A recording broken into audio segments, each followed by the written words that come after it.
As its name suggests, it is the conference of the parties. It is the only space where all nations' voice is equal, despite size, economic size, population. And it does provide a genuine opportunity through the framework established by the UNFCCC for nations like Jamaica, other SIDS and LDCs to have their concerns raised and to get action and get agreement from the developed world. So the 30th Conference of the Parties to the UN Framework Convention on Climate Change, otherwise known as COP30, is taking place later this year in Belém, Brazil. And this is a valuable opportunity for countries in the Caribbean and across the LAC region to actually express their voice, express their priorities as we move ahead to the third edition of the National Climate Plan, the NDCs. Jamaica, of course, has made significant progress on its existing NDC. But what we're trying to do is convene partners from across Jamaica, from government, from civil society, from the private sector, to really identify what are the key strategic pillars going forward to scale up, accelerate climate action under Jamaica's NDC. So COP is not just about those that are in the service and going to the negotiations. We're actually negotiating on behalf of the country.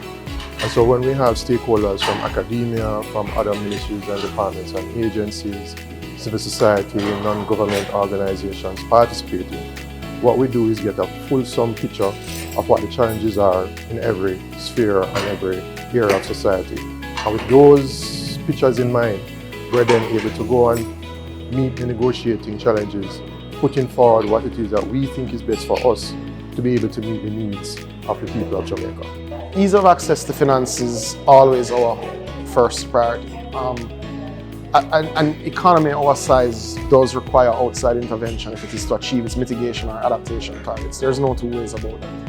And invariably, many announcements are made at COP, but the ability of Jamaica to access some of these funds, as with most of the developing world, is indeed a challenge. So we continue to push for ease of access to this financing. That is our main priority. On the secondary level, we have to push a greater focus on adaptation. Jamaica is already on the front lines and already experiencing some of the worst of climate change. As such, we must adapt if we're to survive as a nation. So one of the key findings from COP29 last year in Baku was that there's a significant gap that remains in countries' achievements of the NDCs, the National Climate Plans. And the key element of this gap happens to do with the finance gap. So scaling up investments, scaling up innovative finance is really central to actually accelerating and scaling up action. At this moment, what we're seeing is an exacerbation and acceleration of climate impacts. In SIDS, in particular, Small Island Development States, like in the Caribbean, we're seeing an escalation and acceleration of climate-induced disasters.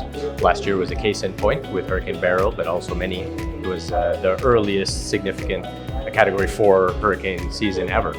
And so taking concerted action to scale up measures on climate adaptation, in particular, is key, through scaled up investment and finance. And as UNDP, as the UN's largest implementer of grant assistance on climate change, we have about $3 billion of grants on climate change environment globally. And so we're seeking here in Jamaica and across the Caribbean to really scale up our role in mobilizing greater levels of investment for NDC implementation.